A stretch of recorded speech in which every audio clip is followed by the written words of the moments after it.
Well, I just got done seeing Morbius, and man, this was not worth the wait. Tons of delays, and the best way I can equivalent this movie is it's a Taco Bell. Like, sometimes we go to Taco Bell or Jack in the Box or McDonald's and we have a great meal. And it's fast-paced and it's fun. Like Venom. Then sometimes you go there and it's trash. They mess up your order, you get food poisoning, and you're pissed that you went inside. Whew. That's kind of how I feel about Morbius. I have a lot of things to say. Couple things might be positive, but overall, this is not a good movie. What's going on, buddy? Welcome back to a brand new movie review. Today, we're going to be discussing Morbius. This is the brand new addition to the Spider-Man cinematic universe that was set up with Venom, and it's about biochemist Michael Morbius, who tries to cure himself of a rare blood disease, but he actually infects himself with a form of vampire and instead turns into a monster. This is directed by Daniel Espinosa, and it is also starring the likes of Jared Leto, Michael Keaton, Jared Harris, Tyrese Gibson, Matt Smith, and Adria Arjona. Now, here's my thing that I really want to place out with this. I mentioned Michael Keaton because he was in the first trailer for this. It blew everyone's minds when we saw that trailer like 2.5 years ago. And I was like, well, what's going to happen with this? Is this connecting with the Tom Holland Spider-Man universe? And I have a lot of things to say with how they marketed this movie, because every single scene that you saw with Vulture is not in this movie anymore. There are scenes with him now in here that are completely different, but as well as all the references to Spider-Man are true, they are barely in here. There's still a couple Easter eggs here and there, but they are so subtle that if you're not a fan, you're not going to notice it. You know that graffiti we saw in the trailer? Not there. And this is overall a non-spoiler review. I'm not going to dive into what the end credit scenes are. I'm not going to dive into any of the big spoilerish moments, but I will be talking about things that have been seen in the trailers and certain things that do equivalent back to what Sony has done with not just this movie, but many of their others, say, misfires, quote-unquote, or in general just movies that should have been better, because I think there was something great in Morbius there, but it's not good. And this is a movie that frustrated me equivalently and also bored me. It was dull in a lot of its different styles and what it was trying to do, and overall, there's a lot of problems with this film, and I still can say that some people will enjoy this. And if you're one of them, I'm so happy you did. So make sure to leave a comment if you guys enjoyed this movie, if you didn't, as well as hit that like and subscribe button so we can keep talking movies and TV over here on a daily basis, because that's my favorite thing to do. I'm a geek, and if you are as well, you are certainly in the right place. Starting with my pros, because I do like talking about film appreciation, and there was some decent things to this movie. It's Jared Leto. He is good as Morbius. For the character that was written, he did good and actually rose above the material here. If it wasn't for an Oscar caliber level actor, who, again, haven't liked the last few performances he's done, he actually really fits to this role of Morbius, and I dug that. As well as Matt Smith is having such a darn good time in here. He is like completely in a different movie, it seems, but his character has the chemistry, the style, and the charisma that you want to see in a fun comic book movie like this. Because many people will be like, well, is it even like Venom? Where Venom's not a great made movie, but there is some fun to be had in there. It's not like that. It's a very different tone and style that this film is equivalated to, even though it does take place in the same universe, like the studios have all talked about. But Matt Smith, easily the best part about this. As well as Adria, I thought she was fantastic as a great piece in the right-hand woman right next to Jared Leto. I thought that was just great. Jared Harris actually surprised me as well. For the few scenes he got, there was some good moments in there. And Tyrese Gibson, I mean, he's fine for what it is. He's barely in the movie. And the same thing can be said for Michael Keaton. He's literally barely in the movie. I knew it. The second I saw that trailer, I'm like, that's probably going to be the ending of the film.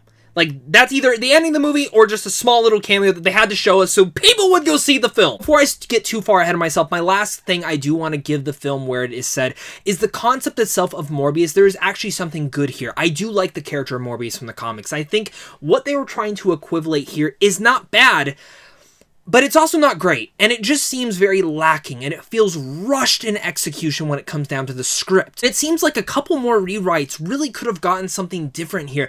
A monster movie, say in the vein of how they handled Swamp Thing on the DC Universe app. If you ever watched that show, that was great. This is the same way that you probably could have handled Morbius in making this a monster movie. I will say the visual effects, while not perfect, and there are definitely a lot of not good moments, the visuals of Morbius and how he looks and some of the fighting mechanisms of him, I actually dug. I will not lie about that. I thought it was cool in the trailer, and I thought it was cool in the movie.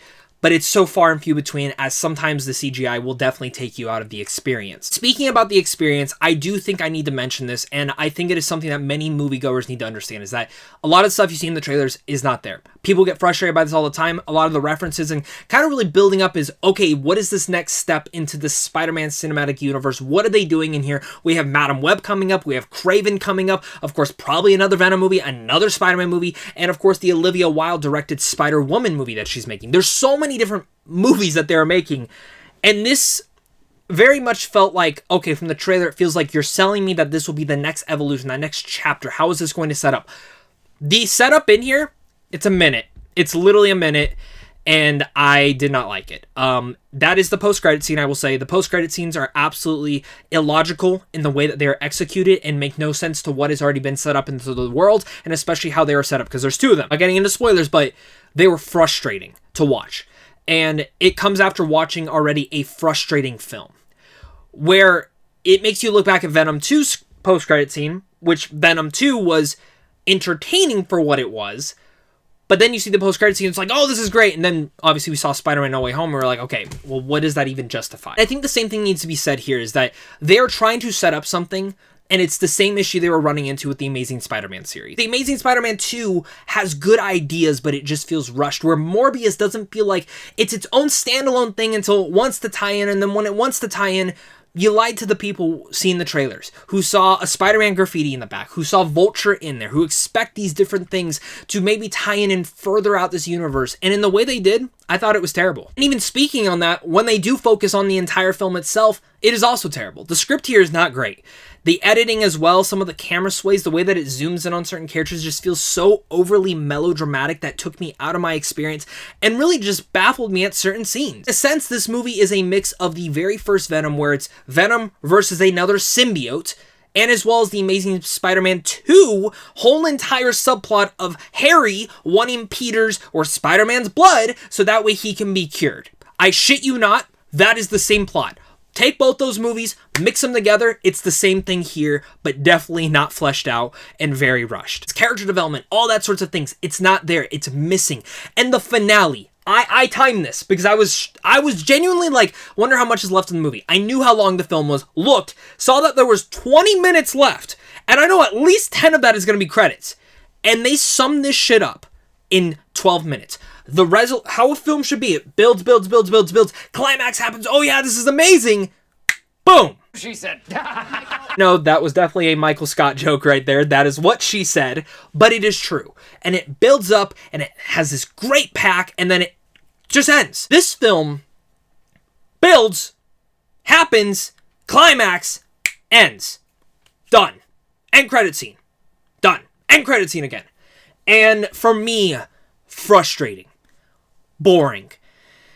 Cool moments in the conclusion, but totally rushed in execution.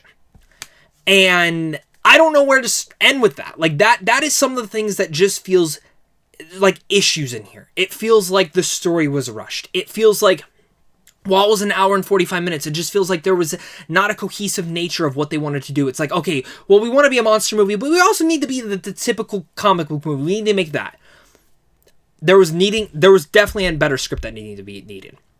And I even think Espinosa's directing here is not bad. It's fine. And what he's given is what he directed. It's kind of the same vein that I feel like with the first Venom movie. What was given to Ruben Fleischer is what exactly he directed. And that's kind of how we have it here. And it's sad because Morbius should have been better. This is not a good movie. It's a movie that copies exactly a lot of other films that have already happened. Some great, especially with the score. The score sounds exactly like a ripoff from Dark Knight Returns, and not Dark Knight Returns, Dark Knight Rises, and I will give credit to where credit is due to my friend Ren Geekness, who mentioned the same thing to me. But it's also just a movie that's frustrating. Like, again, some of the action's cool in here, some of the visuals of Morbius are really cool, and I do like when they were going for a monster style here. But when it actually dives into the story, it's not great. When it tries to connect itself to the Spider-Man universe, it's rushed, it makes no sense, and it's illogical. And the post-credit scenes will just leave you baffled and more frustrated. And for me, I just want to see Tom Holland's Spider-Man. That's literally all I care about. I care what about's going in the MCU. I hope the next Venom proves me wrong as well. Again, I think Venom's fun, but I definitely need more from that. I hope Kraven the Hunter's awesome, and I hope Madam Web's great. I'm wishing all of them the best of luck, but as Morbius, I don't care to see a sequel. I don't care to see where this character goes. It just feels very 2000-ish comic book film that we don't get anymore. We definitely don't get movies like this anymore, but not in the great way. Like, when you look at Venom, Venom is a early 2000s comic book movie, but in a fun, cheesy, schlocky way. Morbius is an early 2000s film, like comic book movie, that's not good. And again, it's not even to the point where it's like so bad it's so good. It's just a slog to get through. It's boring, and I'm very annoyed at this movie. This was not good. Oh, I'm gonna end it there. I don't have much more to say. This is definitely turning more into a ramble and a rant, and more frustration than I probably should have been. I feel like I was lied to with the marketing, and I personally feel like I just don't care. They need a plan on what they're trying to do, because what they're trying to do just made no sense for the character of Michael Morbius by the very end, and so much more, and I just need to stop talking before I spoil anything, because I promise you, if you're excited for this, I hope you like it more than I did. So with all that said, I'm going to give this film a D-. One of my lowest scores that I've given in a while, and I know a lot of you guys know that I'm all about film appreciation. I try to appreciate as much as possible, but I walk out a movie like this, it definitely was not satisfying to me, and I really wish I could come out of this excited. But I'm really just, again, clamoring for that next bit of Tom Holland's Spider-Man and what his character does next. So, overall, guys, thank you so much again for watching this. You guys are really all the best. Make sure to hit that like and subscribe button. Comment down below your thoughts. We can talk spoilers down there. So, if you have seen the movie, let's talk about the post-credit scene. If you haven't seen it yet, be warned on that, because we got to discuss it. I know the film comes out tomorrow, so. Overall, other than that, make sure to head on over to Sandwich on Films on how to see films early and get up to date on all the early movie news. But, until next time, stay classy.